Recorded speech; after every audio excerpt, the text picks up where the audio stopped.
তিন রকমের ধর্মের লোক বেশি আছে, খ্রিস্টান, ইসলাম আর হিন্দু। 100 জন খ্রিস্টানকে যদি একই প্রশ্ন করে তোদের ভগবানকে, একবারই বলবে আমাদের ভগবান ঈসা মসীহ, যিশু খ্রাইস্ট। মুসলমানকে জিজ্ঞাসা করবে 3 থেকে 5 মানে মৃত্যুর আগে পর্যন্ত, যাকে এই তোদের ভগবানকে, একই উত্তর দেবে, ভাই আমাদের ভগবান হলো আল্লাহ। হিন্দুদেরকে যদি একই প্রশ্ন করা হয়, ভাই তোদের ভগবানকে, কনফিউজ। 100% হিন্দু 100% কনফিউজ, জানে না ভগবানকে। দ্বিতীয়ত, যদি তুমি মুসলমানকে জিজ্ঞাসা হয় তোরা মসজিদে কেন যাচ্ছিস, ওদের শেখানো হয় মসজিদে যেতে হবে নামাজ আদায় করার জন্য।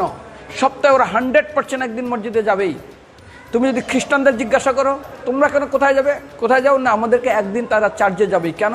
ঈশ্বরে প্রার্থনা করার জন্য। ওদের শেখানো হয় জন্মের থেকে, এটা সংস্কার।